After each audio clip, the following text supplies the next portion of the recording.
Saúde dos irmãos, capaz do Senhor. Amém. Motivo de muita alegria estar aqui, motivo de muito nervosismo também, porque sei da responsabilidade que é trazer a palavra de Deus, mas eu não podia recusar o convite. É muito bom poder compartilhar acerca da palavra de Deus e é algo que eu gosto muito. Nessa manhã a gente vai falar sobre alguns pontos, alguns momentos e algumas atitudes que talvez a gente já tomou, atitudes que talvez a gente esteja tomando e um alerta também para a gente não tomar futuramente essas atitudes. Então eu peço aos irmãos, quem trouxe a sua Bíblia ou quem está com o seu celular, deixar ela aberta ou o aplicativo conectado, que nessa manhã a gente vai fazer uso de muito texto, muito texto mesmo. Então, nessa manhã eu quero falar sobre alguns pontos. Quais seriam esses pontos? O primeiro é a gente achar que sabe de tudo. O segundo ponto é achar que somos alguém quando comparado a Deus. O terceiro é achar que Deus nos abandonou em meio às lutas do dia a dia. E, por fim, um convite à confiança em nosso Pai Celestial. Peço aos irmãos que abram as suas Bíblias em Jó, capítulo 31. A gente vai falar sobre o primeiro ponto, que é achar que sabemos de tudo. Isso, Jó, capítulo 31.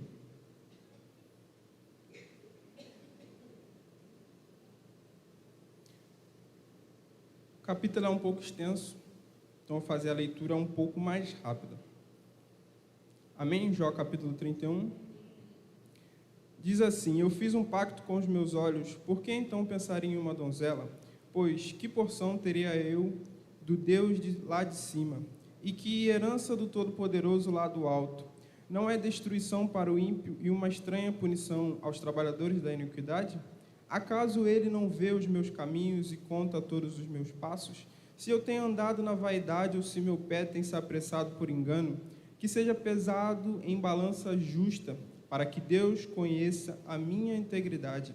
Se os meus passos se desviaram do caminho e o meu coração tem andado após os meus olhos, e se qualquer mancha grudou em minhas mãos, então semei eu e outro coma, e seja a minha descendência arrancada desde a raiz. Se meu coração tem sido enganado por mulher, ou se fiquei à espreita à porta do meu vizinho, então que a minha esposa moa para outro e que os outros se encurvem sobre ela, porque isto é um crime hediondo, sim, é uma iniquidade a ser punida pelos juízes, porque é fogo que consome até a destruição, e desgarra todo o meu acréscimo. Versículo 13, se desprezei a causa do meu servo ou da minha serva, quando eles contendiam comigo, o que então farei quando Deus se levantar e quando ele me visitar? O que responderei a ele? Aquele que me formou no ventre não fez a ele, e não os formou no útero? Se retive aos pobres o seu desejo, e fiz falhar os olhos da viúva, ou seu vizinho comia o bocado, e o órfão não comeu dele. Versículo 19, se vi alguém perecer por necessidade de roupa, ou qualquer pobre sem coberta, se os meus lombos não me abençoaram, se ele não se aquietava com a lã dos meus cordeiros, se eu levantei a minha mão contra o órfão, quando vim a minha ajuda ao portão. Até esse versículo. Então a gente conhece muito da história de Jó, a gente sabe que Jó ele era um homem íntegro, reto, temente a Deus e se desviava do mal. Como o pastor falou, chegou até um determinado momento da vida de Jó, que ele falou, eu vou receber o bem do Senhor, recebi o bem do Senhor e não vou receber o mal. Mas a gente vê que Jó ele passou por diversas situações, e em um determinado momento ele começa a se justificar para Deus. Ele já passou por tanto sofrimento, por tanta dificuldade, que ele começa a falar, Deus, mas eu sou justo, Deus, eu fiz isso, Deus, eu fiz aquilo, Deus, o Senhor sabe o que eu fiz. E a gente vê nos capítulos subsequentes que Eliú, ele começa a repreender Jó por ter feito isso. Se a gente for parar para ver na nossa vida, quantas vezes nós justificamos as nossas ações achando que sabemos qual é o melhor caminho? Por exemplo, a gente está no trabalho, a gente se esforça no trabalho, como a gente deve fazer, e a gente vê outra pessoa, talvez recebe a promoção. O que na nossa mente a gente pensa? Deus, mas eu faço isso, por que ele recebeu? Por que não eu? Por que eu tenho feito tudo que é certo? Eu tenho chegado cedo, eu tenho ido embora mais tarde, eu tenho me esforçado, e outra pessoa que talvez não faça com essa mesma vontade, com esse mesmo ímpeto, recebeu a promoção. Por que, Senhor? Ou, Senhor, talvez aconteceu nesse mesmo sentido de trabalho de você ser demitido e você vê outras pessoas fazendo tanta coisa errada e você acaba sendo demitido. Ou melhor, você passa por um aperto financeiro e você fala, Deus, mas eu sou dizimista, eu sou ofertante, eu não era para estar passando por isso. Eu não era para estar passando por esse momento de dificuldade. Só que as coisas, elas não são assim, porque nós não sabemos de todas as coisas. Nós não sabemos qual é o melhor caminho. Quer um outro exemplo? Peço aos irmãos que abram as suas Bíblias em Salmos 73, Salmos 7:3.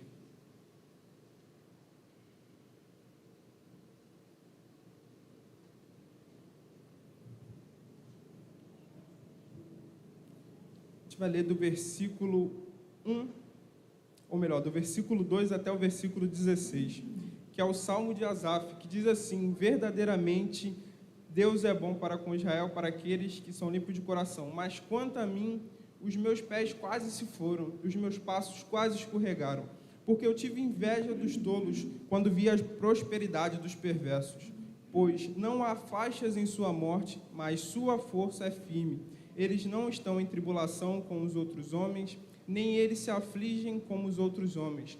Por isso, o orgulho lhes cerca como uma corrente, a violência cobre como vestimenta. Seus olhos se destacam com gordura, eles têm mais do que o seu coração pode desejar. Eles são corruptos e falam perversamente. No que diz respeito à opressão, eles falam arrogantemente. Eles põem a sua boca contra o céu e a sua língua caminha pela terra. Por isso seu povo retorna para cá e as águas, o copo cheio, são exprimidas para ele. E eles dizem, como Deus sabe, e há conhecimento no Altíssimo? Eis que são estes os ímpios que prosperam no mundo. Eles aumentam as riquezas. Realmente eu limpei meu coração em vão e lavei as minhas mãos na inocência. Pois ao longo do dia tenho sido afligido e castigado toda manhã. Se eu disser, eu falarei, eis que eu me ofenderia contra a geração dos seus filhos. Quando eu pensei em conhecer isto, foi doloroso demais para mim. Aqui a gente vê um outro momento, que é o Salmo de Asaf. Nesse Salmo de Asaf, ele está inquieto porque ele olha para a situação, ele vê o que ele está fazendo, e ele vê os ímpios prosperando, ele vê os ímpios tendo riquezas, tendo poder, fama, glória, e ele olha para a vida dele, eu tenho feito tudo isso em vão. Eles parecem não passar por dificuldade, parece que só eu tenho que passar por dificuldade, parece que só eu tenho que passar por esse momento difícil, e para ele foi muito difícil entender isso, como ele mesmo diz no versículo 16, quando eu pensei em conhecer isso, foi doloroso demais para mim. Então a gente percebe que é um momento, assim como Jó, ele começou a se justificar, Asaf ele também começou a se justificar, mas relembrando, nós não sabemos de todas as coisas. E a gente vê que nos versículos subsequentes, no caso no capítulo 32, 33, e vai indo, Eliú ele começa a repreender Jó, porque ele fala para Jó, Jó, você não sabe de todas as coisas, você não sabe os caminhos de Deus, você não sabe os planos de Deus. E no versículo 38 é o que Deus ele começa a falar com Jó. Jó ele fez esse discurso todo, veio Eliú, começa a repreender Jó. Mas agora a gente vai ver o que Deus tem para falar a respeito disso para Jó e que também serve para nossas vidas quando em algum momento talvez a gente achou que sabia de todas as coisas, quando em algum momento talvez a gente achou que sabia qual é o melhor caminho para seguir. Peço aos irmãos que abram a sua Bíblia em Jó capítulo 38, por gentileza.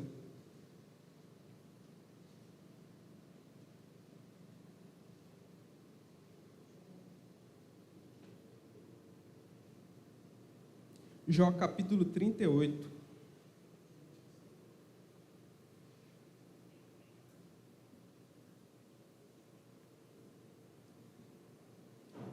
E diz assim, então o Senhor respondeu a Jó através do redemoinho de vento e disse, quem é este que escurece o conselho com as palavras sem conhecimento?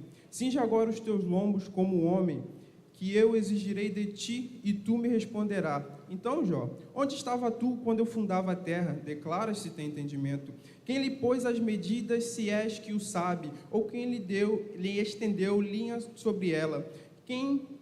Sobre o que estão os pesos, os fundamentos? Ou quem assentou a sua pedra de esquina? Quando as estrelas da manhã cantavam juntas e todos os filhos de Deus gritavam de alegria? Ou quem encerrou o mar com as portas?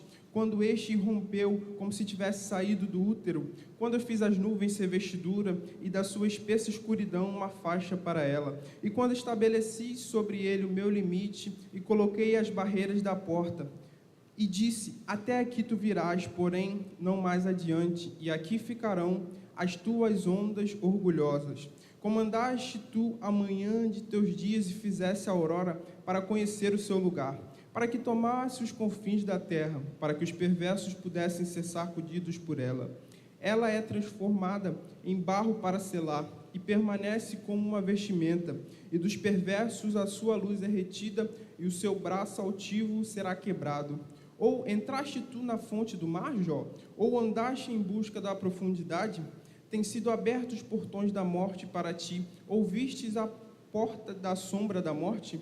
Tu recebeste as palavras, a largura da terra? Declara se sabe tudo isso. Onde está o caminho onde a luz habita? E quando as trevas, onde está o seu lugar? Então a gente vê até o versículo 19, que Deus ele começa a falar para Jó. Jó, se você sabe todas as coisas, então onde você estava quando eu criei o universo? Onde você estava quando eu fiz os planos para a sua vida? Está no momento de dificuldade? Sim, você pode estar, mas você sabe de todas as coisas, você sabe o que vai acontecer amanhã, você sabe os planos que eu tenho para você, você sabe os planos que eu reservei para você. Desde o dia em que você nasceu, eu já tracei tudo o que iria acontecer na sua vida. Então, nós não sabemos de todas as coisas, nós não sabemos os planos de Deus para a nossa vida. E no capítulo 39, no versículo 1, ele diz assim, sabes tu o tempo que as cabras montesas têm filhos? Ou observastes as cervas quando dão as suas crias? Versículo 19, ou darás tu força ao cavalo, ou revestirá o seu pescoço com crinas? E aí no capítulo 40, depois de Deus relatar no capítulo 38, no capítulo 39, no capítulo 40 diz, ademais o Senhor respondeu a Jó e disse, poderá aquele que contende contra o Todo-Poderoso instruí-lo? Quem reprova a Deus, quem responda por isso? Então Jó respondeu ao Senhor e disse, eu sou vil, o que te responderei? Colocarei a minha mão sobre a boca. Uma vez eu falei, mas não responderei. Sim, 2 vezes, mas não me prosseguirei. Então o Senhor respondeu a Jó de um redemoinho e disse, cinge agora os teus lombos como um homem, e exigirei que declara de mim. Invalidarás tu o meu juízo, condenar-me-ás para que possa ser justo? E Deus ele continua relatando no capítulo 41, no capítulo 42. E aí no capítulo 42 vem assim, no arrependimento de Jó. Capítulo 42, versículo 1 diz assim, então Jó respondeu ao Senhor e disse, eu sei que tudo podes, e nenhum dos seus planos podem ser frustrados. Quem é este que esconde o conselho sem consentimento? Por isso proferi o que não entendia, coisas maravilhosas demais para mim, as quais eu não sabia. Ouve, eu te suplico e falarei, exigirei de ti, tu declarar de mim. Eu tinha ouvido com os meus ouvidos, mas agora os meus olhos te veem. Ou seja, ele percebeu que a mente dele era muito limitada, porque o que pode a criatura compreender o Criador? Se a gente for pegar uma analogia, se a gente for pegar um robô, por exemplo, um robô ele não consegue controlar a mente do Criador, porque, por exemplo, o robô, eu sou maior que a criatura, soltou um fio, não existe mais. Então, não pode ser a criatura maior do que o Criador, entende? E diz assim, Romanos 11, 33 ao 36, ó profundidade das riquezas, tanto da sabedoria como do conhecimento de Deus, quão insondáveis são os seus juízos e quão inescrutáveis são os seus caminhos, porque quem compreendeu a mente do Senhor? Ou quem foi o seu conselheiro? Quem lhe deu primeiro a Ele para ser recompensado, porque dele, por Ele e para Ele são todas as coisas. Glória, pois, a Ele eternamente. Amém. Então, que nessa manhã nós possamos refletir. Se em algum momento nós pensamos que sabíamos de todas as coisas, e em algum momento nós sabíamos que o plano que Deus reservou para a nossa vida, a gente já sabia, ó, Deus vai fazer isso daqui, Deus vai fazer isso daqui, aí vai acontecer isso daqui, Deus vai fazer isso daqui. Não é assim. Não é assim. Deus, ele trabalha de uma maneira totalmente diferente. Se a gente for pegar no sentido do tempo, se você for pegar no livro de Gênesis, qual é o normal? A gente tem a manhã, daqui a pouco a gente vai para a tarde e a gente tem a noite. Se você pegar o livro de Gênesis, o que Deus fala? E foi tarde e manhã o primeiro dia, e foi tarde e manhã o segundo dia. Ou seja, quando a gente pensa em estar indo, Deus, ele já está voltando. Deus, ele já viveu o nosso dia, já viveu o que vai acontecer. Então, nesse momento, o que a gente precisa fazer é se acalmar, porque Deus, ele está no controle de todas as coisas. Amém? O segundo ponto que eu quero falar é que achamos que somos alguém comparado a Deus. E nesse momento a gente pode pensar, não, mas eu fiz, eu conquistei, eu me esforcei, eu batalhei. Sim, é importante você se esforçar, é importante você conquistar. Mas a partir do momento que você pensa que, não, eu fiz, eu trouxe tantas almas para Deus, porque eu fiz, eu fui lá, eu fiz, eu consegui, eu trouxe essa pessoa para Cristo. Eu não, aí às vezes a gente pode até criar uma santidade exagerada, uma religiosidade de, não, eu não peco, eu sou santo. E criar uma falsa aparência. Mas se a gente for ver, esse excesso de eu fiz, eu conquistei, fui eu que fiz, cria uma coisa no coração que é chamada orgulho. E o que o orgulho faz? Não com as minhas palavras, vamos para a Bíblia. Abra sua Bíblia, por gentileza, em Isaías 14, do versículo 12 ao versículo 15. Isaías 14, do 12 ao 15.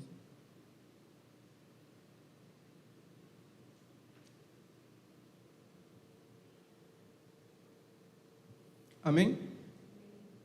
Como você caiu dos céus, ó estrela da manhã, filho da alvorada, como foi atirado à terra, você que derrubava as nações. Versículo 13. Você que dizia no seu coração, subirei aos céus, erguerei o meu trono acima das estrelas de Deus. Eu me assentarei no monte da Assembleia, no ponto mais elevado, no monte santo. Subirei mais alto que as mais altas nuvens e serei como o Altíssimo. Mas às profundezas do Sheol você será levado e irá ao fundo do abismo. Ou seja, Deus, ele não divide a sua glória com ninguém. Reforçando, Deus, ele não divide a sua glória com ninguém. Como diz em 1 Timóteo, capítulo 1, versículo 17, ao Rei eterno, o Deus único, imortal e invisível, sejam honra, glória para todo sempre. Amém. Então, toda honra, toda glória é exclusiva do Senhor. Quer um outro exemplo? Abra sua Bíblia em Daniel 4. Daniel capítulo 4, versículo 29 ao 37.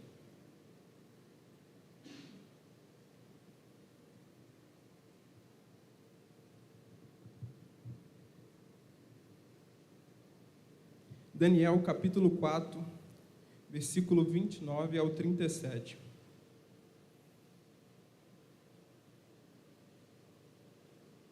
Amém? 12 meses depois, quando o rei estava andando no terraço do palácio real da Babilônia, disse: acaso não é esta grande Babilônia que eu construí como capital do meu reino, com o meu enorme poder e para a glória da minha majestade? As palavras ainda estavam nos seus lábios quando veio uma voz do céu e disse: é isto que está decretando quanto a você, rei Nabucodonosor? Sua autoridade real foi tirada. Você será expulso do meio dos homens, viverá como animais selvagens e comerá capim como os bois. Passarão 7 tempos até que admita que o Altíssimo domina sobre os reinos dos homens e os dá a quem quer. A sentença sobre Nabucodonosor se cumpriu e imediatamente ele foi expulso do meio dos homens e passou a comer capim como os bois. Seu corpo molhou-se como o orvalho do céu, até os seus cabelos e pelos cresceram como as penas de águias e suas unhas como as garras de ave. Então um rei, o grande rei da Babilônia, ele chegou. Ele parou, olhou assim o seu templo. Fui eu que fiz, eu conquistei. Eu fiz essa estátua, eu fiz esse reino, eu edifiquei esses muros. Todas essas casas, elas são para a minha glória, para a minha majestade. Aí Deus olhou lá de cima.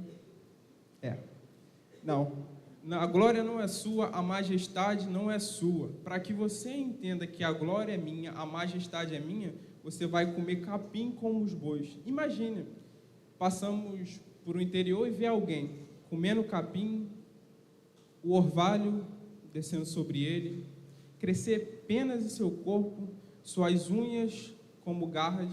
É quase uma cena de filme.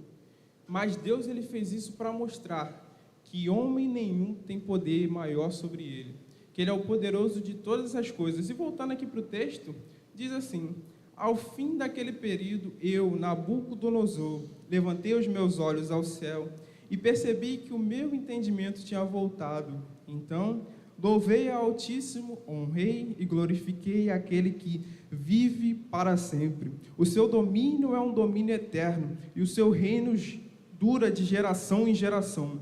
Todos os povos da terra são como nada diante dele. Ele age como lhe agrada com os seus exércitos dos céus e com os habitantes da terra. Ninguém é capaz de resistir à sua mão. O que dizer? O que fizeste? Naquele momento voltou meu entendimento. Eu recuperei a honra, a majestade e a glória do meu reino. Meus conselheiros me procuraram, meu trono foi restaurado e a minha grandeza veio a ser ainda maior. Agora eu, Nabucodonosor, louvo, exalto, glorifico o Rei dos céus, porque tudo o que ele faz é certo e todos os seus caminhos são justos. Ele tem poder para humilhar aqueles que vivem em arrogância. Então, esse versículo é muito importante porque faz um alerta para a nossa vida. Novamente, são situações que às vezes a gente vê assim e realizamos tantas coisas, mas a glória não é nossa. Você foi promovido no trabalho, é importante, e é importante ter orgulho sobre o seu esforço, mas isso não pode tomar conta do nosso coração. Nosso coração não pode ser cheio de eu fiz, eu consigo. Porque a partir do momento que o orgulho entra no nosso coração, Deus, ele age. Porque Deus, ele se opõe aos orgulhosos, mas ele concede graça aos humildes, como diz em Tiago 4,6. Aí a gente pode falar, mas eu fiz, Senhor. E muitos naquele dia me dirão, Senhor, Senhor, nós profetizamos em Teu nome expulsamos demônios e não realizamos muitos milagres? E o final do versículo você já sabe, Deus diz, apartai-vos de mim, porque não te conheço. Porque não era uma obra sincera de coração. Não era uma obra que talvez a gente fez para Deus. A gente fez para o nosso engrandecimento, para mostrar, talvez para o pastor, para algum líder, que a gente fez aquilo, mas sendo que a glória a gente trazia para a gente, não glorificava a Deus. Então, comparado com Deus, não somos nada. Vamos ver o que somos comparados com Deus? Abra sua Bíblia em Isaías 40, versículo 22. Isaías 40, versículo 22.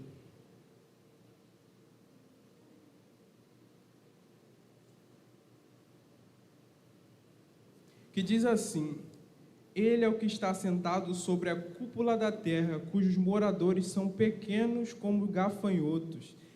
É Ele que estende os céus como cortina e os desenrola como tenda para neles habitar. Então, comparado a Deus, nós somos como os gafanhotos. Se a gente for parar para pensar, é Deus que estende a tenda para a gente habitar, é Deus que sustenta a nossa vida. A gente é como vapor, como diz na Bíblia. Nossa vida é como vapor. Se Deus quiser, a gente não está mais aqui. Se Ele quiser, daqui a 2 segundos ou agora mesmo, eu não estaria mais aqui. Mas quem nos sustenta é o Senhor. Então, nós precisamos saber que nós não somos nada comparado a Deus. Nós não somos absolutamente nada comparado a Deus. Eu queria falar sobre um testemunho que me deixou muito feliz. Que antes desse trabalho que eu trabalhava lá na Teleperformance e conversava com bastante gente, mas tinha 2 amigos que eu conversava bastante. e um deles ele sempre foi da igreja, sempre acreditou em Deus, mas o outro ele era ateu. Ele não acreditava em Deus, e uma certa vez conversando, ele falou que provavelmente eu vou me emocionar com isso, porque realmente me deixou muito feliz. E certa vez ele falando, não há nada que poderia acontecer que me fizesse acreditar em Deus. Mas ele não falou isso com sentido de raiva, ele só falou que nada poderia acontecer que fizesse ele acreditar em Deus. E ok, o tempo se passou, eu passei a não trabalhar mais lá. E chegou no sábado do aniversário de Samuel. E a gente estava conversando, e o outro colega meu que é da igreja, ele falou, tu sabia que agora, o nome dele é Sávio, tu sabia que agora o Sávio, ele acredita em Deus? Aí, eu fiquei em choque, porque, sabe, é uma coisa que você deseja, mas você não estava esperando essa notícia. E eu falei, sério? Aí ele falou, vou chamar ele aqui. Aí quando chamou, aí ele falou, agora eu realmente acredito em Deus. Eu não acreditava, mas olhando a vida de vocês me fez acreditar que a única forma de completar o vazio do meu coração era através de Jesus. E hoje eu acredito. Mas isso não é para engrandecimento meu, não é engrandecimento do outro rapaz, mas é para a honra e glória do Senhor. Porque é necessário que o Senhor cresça, como o pastor disse, que nós venhamos a diminuir. Pois como diz em Colossenses 1, capítulo 1, versículo 13, o qual nos tirou do império das trevas e nos transportou para o reino do Filho do seu amor, em quem temos a redenção pelo seu sangue, a saber, a remissão dos pecados, o qual é a imagem do Deus invisível, o primogênito de toda a criação, porque nele, por ele, para ele foram criadas todas as coisas, visíveis e invisíveis, sejam tronos, sejam dominações, sejam principados, potestades, tudo foi criado por ele e para ele. Ele é antes de todas as coisas, para que em tudo tenha preeminência. Ele é a cabeça do corpo da igreja, é o princípio, o primogênito dentre os mortos, para que em tudo tenha preeminência. Como diz em Apocalipse, capítulo 1, ele é o alfa e o ômega, ele é o princípio e o fim. Ele sabe de todas as coisas e ele é capaz de transformar a vida do ser humano. Como a Bíblia nos diz, eu não me envergonho do Evangelho de Cristo, porque ele tem poder para transformar a vida do ser humano. Amém? E foi esse poder que fez o sábio entender que a única coisa que consegue preencher o vazio do coração dele é Jesus. Então foi esse poder que nos transportou, nos tirou do império das trevas, nos transportou para o reino do Filho do seu amor. É esse mesmo poder que desceu ao céu, se humilhou, se transformou numa criatura chamada homem. Ele veio à terra, ele morreu por nós, ele ressuscitou, mas antes de ressuscitar, ele foi ao inferno, tomou a chave do inferno, para que hoje o véu do templo ele fosse rasgado e a gente pudesse ter livre acesso para falar com ele. Então, que esse mesmo poder possa hoje nos convencer, nos fazer refletir de quem nós somos e quem Deus é. Às vezes a gente precisa fazer realmente essa reflexão. E o terceiro ponto é achar que Deus nos abandonou em meio às lutas do dia a dia. Às vezes achamos, durante as lutas, que não há mais saída. Sei que não passei por muitas coisas, sei que vou passar por muitas coisas, mas já passei por algumas coisas. E algumas dessas situações já ocorreu na sua vida, como, por exemplo, o dinheiro faltou e você precisou pagar as contas? Isso já aconteceu. Ou, por exemplo, o médico passou uma lista de 10 remédios. E aí você precisa comprar. Você vê o primeiro remédio, ele custa R$200, a caixa vem 5, você precisa tomar por 30 dias. Já pensou? Só o primeiro. Mas são coisas que acontecem. Às vezes a gente realmente não tem o recurso. Ou, às vezes, um trauma que acontece na nossa vida, e ele vem como forma de depressão e ansiedade, e achamos que não há nada que possa curar essa ferida em nossa vida. Mas o nosso Pai nos conhece. O nosso Pai Celestial nos conhece. E aí você pode dizer, Deus, mas são muitas lutas. Sim, são muitas lutas. Mas Deus, Ele sabe de todas as coisas. E nessa questão, quando não achamos que tem mais saída, Deus ele age sobre as nossas vidas. Às vezes, quando a gente não tinha o dinheiro para comprar o remédio, Deus ele enviou os recursos e a gente conseguiu. Recursos que a gente não imaginava que iria aparecer. A gente olha, abre um banco, não vai dar para comprar. Vou abrir o outro banco, também não vai dar para comprar. Às vezes a gente tem esse costume de ter muitos bancos, né? E por incrível que pareça, nenhum deles tem muito dinheiro. É impressionante isso. Aí tem Banco do Brasil, Banco Inter, Banco Santander, Banco Master. E a gente vai ver, é um com empréstimo, outro com fatura para pagar. Aí Deus sabe de todas as coisas. É desse jeito. E Deus ele provê. Deus ele provê todas as coisas. Quando às vezes também chega uma doença em nossa vida e a gente vê, é uma doença às vezes muito difícil de ser curada. Mas a gente sabe quem é o médico dos médicos. Quem dá a última palavra é o Senhor. Quem dá o último recurso é o Senhor. Deus ele é capaz de prover nas nossas vidas. Deus ele é capaz de prover nas nossas vidas. E aí chegou no ponto que eu queria falar sobre o convite à confiança total no nosso Pai Celestial. E aí você pode dizer novamente, Deus, são muitas lutas. Então vamos ver o que Deus tem a nos dizer acerca disso. Abra sua Bíblia em João 16, 33. Por gentileza. João 16, 33.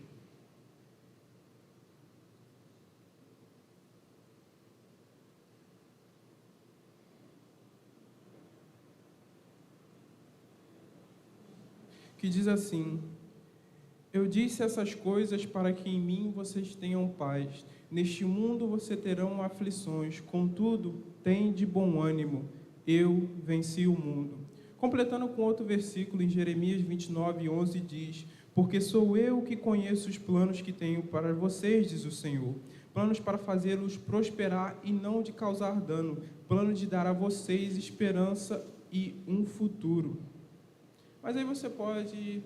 Deus, eu entendi. São muitas lutas, mas o Senhor está comigo, o Senhor tem um plano melhor para a minha vida. Mas, Deus, eu abri minha geladeira, eu não sei nem se eu vou ter o que comer amanhã. A geladeira está vazia. Deus diz: e por que andais preocupado quanto ao que vestir? Observai como crescem os lírios do campo, e eles não trabalham nem tecem.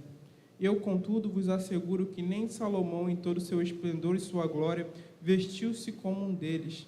Então, se Deus veste a erva do campo, que hoje existe e amanhã é lançada ao fogo, quanto mais a vós, homens de pequena fé. Aí você fala: Deus, obrigado, eu tenho que vestir. Mas, Deus, eu não tenho nada na minha geladeira. Portanto, não vos preocupeis, dizendo o que iremos de comer, ou o que iremos beber, ou ainda o que vestiremos. Pois os pagãos que tratam de obter tudo isso, mas o vosso Pai Celestial sabe que necessitais de todas essas coisas. Deus, ele sabe do que a gente necessita. É por isso que ele fala: buscar em primeiro lugar o reino dos céus e a sua justiça, porque todas essas coisas vos serão acrescentadas. Deus, ele não vai deixar faltar. Deus, ele sabe que a gente precisa de alimento. Deus, ele sabe que a gente precisa de um teto, que a gente precisa de roupa para se aquecer. Deus, ele sabe de tudo que a gente precisa. E ele é provedor. Ele é o Jeová Jireh, o Deus provedor de todas as coisas.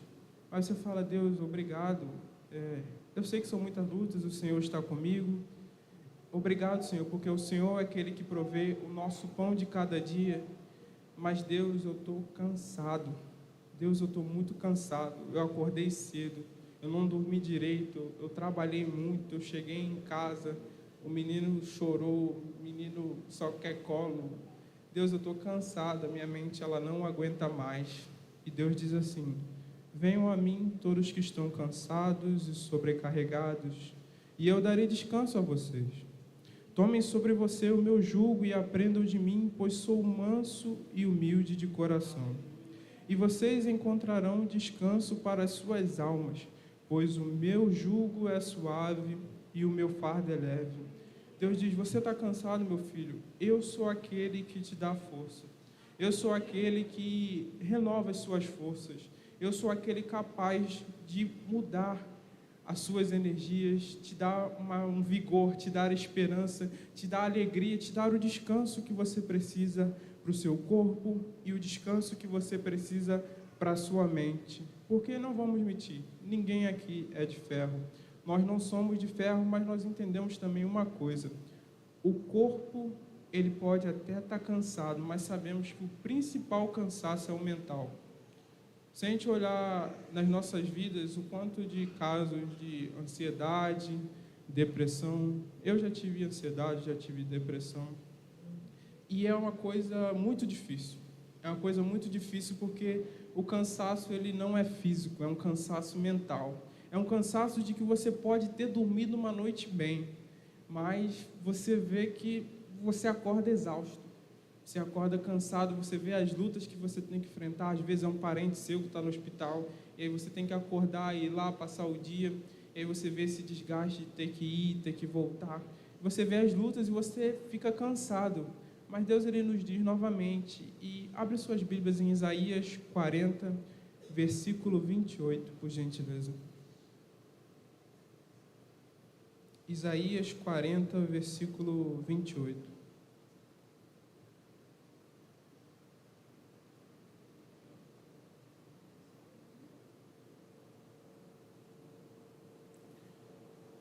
Que diz assim: será que você não sabe? Nunca ouviu falar? O Senhor, ele é o Deus eterno, o Criador de todas as coisas. Ele não se cansa nem fica exausto. Sua sabedoria é insondável. Ele fortalece o cansado e dá grande vigor ao que está sem força. Até os jovens se cansam e ficam exaustos, e os moços certamente tropeçam e caem. Mas aqueles que esperam no Senhor renovam as suas forças, voam alto como águias, correm, não ficam exaustos, e andam e não se cansam. Deus é aquele capaz de renovar as nossas forças. Em Deus nós conseguimos voar alto como águias, em Deus nós conseguimos correr e não ficar cansados, andar, não se cansar, porque Deus, ele é poderoso, ele é capaz de renovar todas as nossas forças. Tem uma reflexão, eu esqueci o nome que se dá, uma ilustração. Tem uma ilustração que diz assim: certa vez eles estavam no avião e o avião ele ia passar por um momento de turbulência. Eu não sei como é o momento de turbulência que a aeromoça passa, graças a Deus nunca precisei passar, mas eu sei que quando tem esse momento de turbulência, eles pedem para você apertar os cintos, porque como o avião ele vai trepidar, precisa você estar com os cintos firmes, por questão de segurança. E a aeromoça começa a passar e ela olha, pede para colocar o cinto de segurança, olha, pede para colocar o cinto de segurança e ela vai indo. E ela vê o menino, pede para o menino colocar o cinto de segurança, e aí o menino não coloca, ela segue indo. E aí depois ela volta, pede para o menino colocar o cinto de segurança, aí o menino não coloca. Ela volta. Aí depois ela passa mais uma vez para conferir se todo mundo colocou o cinto. Ela olha para o menino está sem o cinto. Ela: menino, você não vai colocar o cinto não? O avião ele vai passar pelo momento de turbulência. Você não vai ficar com medo não? Ele: eu não tenho medo, porque o piloto do avião é meu pai.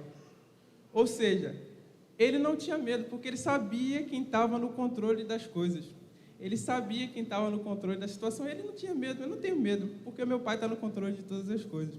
Então, que seja assim na nossa vida, que a gente olhe para as situações elas vêm, a tempestade vem. Como diz o outro texto aqui da Bíblia, a gente vê a questão da tempestade. Os discípulos estão na tempestade, ele vê o vento agitado, vê o mar, e ele fala: vamos acordar Jesus, porque senão a gente vai morrer. E aí Jesus chega, aquieta o mar. Vocês, homens de pequena fé. Deus, ele estava ali com eles. Jesus, ele estava ali com eles e eles tiveram medo. Por quê? Porque eles não confiaram no Pai Celestial deles. É o nosso Pai que nós devemos depositar as nossas confianças. Nós não sabemos o dia de amanhã, não sabemos. Não sabemos as situações que vão acontecer na nossa vida, nós não sabemos. Não sabemos os planos que Deus tem para a gente, mas nós devemos confiar. As situações, elas podem estar difíceis, a gente pode não ter dinheiro, nosso carro pode ter quebrado, nossa televisão pode ter quebrado, pode ter chovido, pode ter infiltrado, pode ter ficado infiltração, a nossa saúde talvez possa estar não tão boa, nosso financeiro possa estar talvez quebrado, mas Deus, Ele sabe de todas as coisas, Ele só pede para que a gente venha confiar nele, porque Ele está desde o princípio e Ele sabe tudo traçado na nossa vida. Ele não perdeu o controle. Deus, em momento nenhum, Ele perdeu o controle. Se a gente for pensar no dia de hoje, está todo o caos. Às vezes a gente confia em tanta coisa, se a gente for parar para pensar, a gente pega o Uber, a gente não quer saber quem é o motorista, a gente vem daqui ali, a gente não confia se o motorista, ele às vezes não sabe dirigir, pode bater em algum carro, ou às vezes a gente pega um trem ou pega um barco e a gente fica tranquilo, porque a gente é algo tão comum, e às vezes a gente confia no nosso carro. Será que a gente nunca parou para pensar que o nosso carro ele poderia dar um defeito, a gente poderia se acidentar grave? Mas por que a gente confia numa montadora de veículos e a gente não consegue confiar em quem deu a sabedoria para o homem criar aquele veículo? É coisas para a gente pensar. Ou, por exemplo, às vezes a gente confia em médico. A gente faz uma cirurgia, por exemplo, uma cirurgia que não tem risco. E às vezes a gente confia que a gente vai entrar na cirurgia e sair tranquilamente. Mas será que não poderia acontecer algo e a cirurgia dar ruim? Mas por que a gente tem essa confiança toda e a gente não consegue confiar que o médico dos médicos é capaz de sarar e curar a nossa dor? Então, Deus, Ele nos convida a confiar verdadeiramente nele, porque Ele sabe de todas as coisas. Precisamos confiar em Deus mediante a tempestade da vida. E o nosso Pai, Ele nos conhece. E para finalizar, peço que os irmãos abram suas Bíblias em Salmos 139, por gentileza.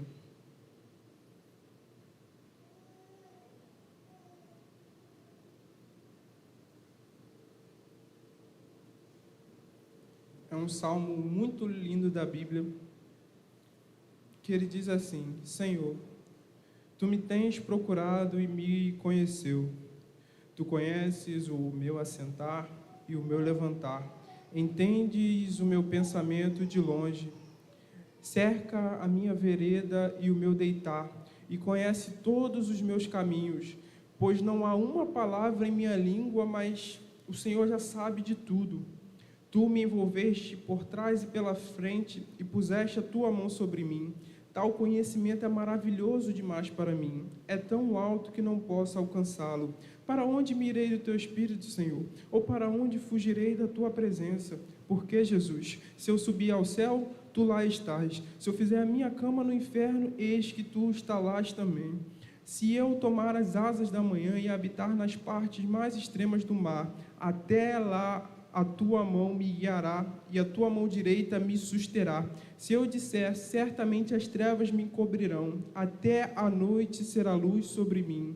Sim, as trevas não se escondem de ti, mas a noite brilha como o dia. As trevas e a luz são para ti a mesma coisa, pois possuíste os meus rins e me encobriste no útero de minha mãe. Eu te louvarei, pois eu assombrosamente e maravilhosamente fui feito. Maravilhosas são as tuas obras, e isso a minha alma certamente conhece bem. No versículo 15, ele diz, Deus, só parafraseando, eu confio em ti. Por que eu confio em ti? Porque eu devo confiar em ti, Senhor, porque tu és o Todo-Poderoso. E no versículo 15 diz, minha matéria não foi escondida de ti, quando fui feita em secreto e curiosamente forjado nas partes mais baixas da terra. Os teus olhos viram a minha matéria ainda imperfeita, e no teu livro todos os meus membros foram escritos, os quais eram continuamente formados quando eu nem havia nenhum deles. Deus, Ele nos conhecia quando a gente nem pensava em existir. Quando a gente nem pensava em existir, Deus, Ele já tinha traçado um plano para a nossa vida. A gente pensa em falar, Deus já sabe o que a gente vai falar. Ele sabe a quantidade de cabelos que tem na nossa cabeça. Deus, Ele nos conhece. E por que que às vezes a gente pensa que Deus, Ele não nos conhece? Deus, Ele nos conhece. Mas como o louvor, que o Ministério de Louvor cantou, é só chamar. Eu sou o teu pai, é só chamar. Você não precisa de formalidade, o véu ele já foi rasgado. Você não precisa oferecer, levar o seu sacrifício para o sumo sacerdote oferecer, porque o véu do templo ele já foi rasgado e você tem livre acesso para falar comigo. Meu filho, não precisa de formalidade, basta entrar no seu quarto, fechar a sua porta e falar com o seu pai, porque o seu pai, ele irá te ajudar. O seu pai, ele sabe de todas as coisas, ele sonda e conhece o seu coração, e ele sabe de tudo. Que possamos nessa manhã confiar em Deus. Espero que essa palavra possa ter falado ao seu coração tanto que falou ao meu coração, e que nós venhamos a confiar. Estamos no fim dos tempos, mas confiar também que iremos morar na Jerusalém Celestial. Amém? Assim eu agradeço a minha oportunidade.